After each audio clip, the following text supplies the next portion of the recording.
तमाम सियासतदान क्या अमेरिका के हाथ में खेल रहे हैं, आपका मानना है? नहीं, तमाम सियासतदान नहीं कह सकते। तमाम सियासतदान, बहुत से लोगों को तो ये पता ही नहीं होता।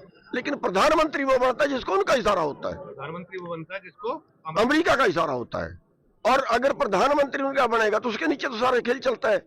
यहाँ तो कोई छोटी पार्टी विरोध भी करना चाहे तो उसका बजट बंद कर देते हैं। मान लिया कोई स्थानीय पार्टी है और वो स्थानीय पार्टी बागी होना चाहती है, उसका बजट बंद कर देंगे, गला घोट देंगे उसका। बीजेपी तो कहती है हम देशभक्त पार्टी। अरे ये जो कहते हैं ना उसका उल्ट करते हैं।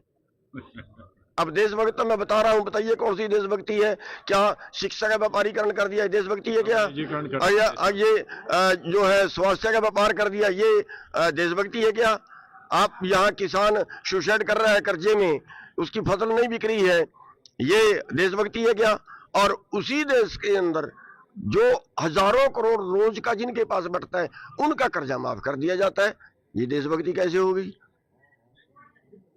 आपको लगता है कुछ पॉजिटिव रेस्पॉन्स आ सकता है? बड़ा आंदोलन भी चला, एसकेएम ने भी बड़ा काम किया, अभी सब चीजें अलग अलग पड़ी हुई। देखिए, जो सेंट्रल सरकार है वो कारपोरेट के हाथों खेल रही है। एक्चुअली जो राज है वो चाहे गद्दी पे तो मोदी जी बैठे हों, लेकिन वो एजेंट कारपोरेट के हैं। या मैं एक और जो है उसको बड़ी गंभीर ये कहूंगा कि हमारे देश में उस पार्टी का राज आता है जिस पार्टी को अमेरिका चाहती है, और उन्हीं की पॉलिसियां फिर यहाँ थोपते हैं और उनसे पूंजीपति पड़ते हैं, आम किसान तबाह होता है, उनको फायदा होता है। अब जैसे WTO लागू हुआ, WTO में उनका अनाज तो बिकेगा, उनकी कपास तो बिकेगी, लेकिन भारत का कहां जाएगा? उनके पास तो भारत में 2.5 एकड़ से कम वाले 82% किसान हैं। वहां छोटे से छोटा किसान भी 10 वर्ग किलोमीटर का है। 10 वर्ग किलोमीटर का मतलब होता है 2250 एकड़, छोटे से छोटा किसान भी।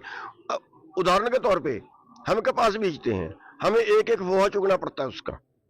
और दूसरी तरफ अगर अमेरिका का किसान कपास बीजता है तो मशीन आएगी और पूरा जैसे यहाँ कंबाइन रहती है ऐसे मशीन आएगी, उसको एक बार में सारे को चुग देगी, बंडल बना के पीछे डाल देगी, दूसरी मशीन आएगी ट्रॉली पे लाद देगी और सीधा गोदाम में चला गया। तो यहाँ का खर्चा और वहाँ का खर्चा बराबर नहीं हो सकता। इस पे आपने अभी एक जेल में जाने का नुस्खा बताया तो उस नुस्खे के बारे में नहीं, जेल में जाने का नुस्खा नहीं बताया था। लोग जेल से डरते हैं। मैं ये कहता हूं कि जेल जो है वो आंदोलनकारी के गहने हैं, और हम तो जो है अपना जो संगठन है हम तो उसको ये ऐसे तोलते हैं कि किस आदमी पे कितने दिन में कितने मुकदमे दर्ज हुए। अगर उस पर मुकदमे दर्ज हुए तो उसने काम किया, अगर उस पर मुकदमे दर्ज नहीं हुए तो उसने कोई वो नकारा है।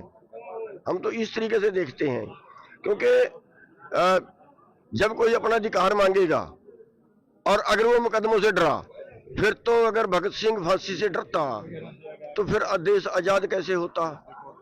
हमारे करीब 4200 शहीद हुए आजादी की लड़ाई में और काले पानी तक की जड़ें काटी हैं, उनकी कुर्बानियां हैं जो आज हम खुद का सांस ले रहे हैं। तो कुर्बानी तो किसी को देनी पड़ेगी। तो इसलिए जेल जो है वो कुछ ज्यादा लंबा चौड़ा मसला कुछ नहीं होता, और अगर सारे जेल की ढाल लें तो फिर तो वो हाथ जोड़ते हैं, भैया यहाँ मत आना। हमसे जुड़े रहने के लिए हमारे YouTube चैनल को सब्सक्राइब करें और नई वीडियो की नोटिफिकेशन के लिए बेल आइकॉन को दबाएं। अगर आप ये वीडियो Facebook पर देख रहे हैं तो लाइक जरूर करें और ज्यादा से ज्यादा शेयर करें। धन्यवाद।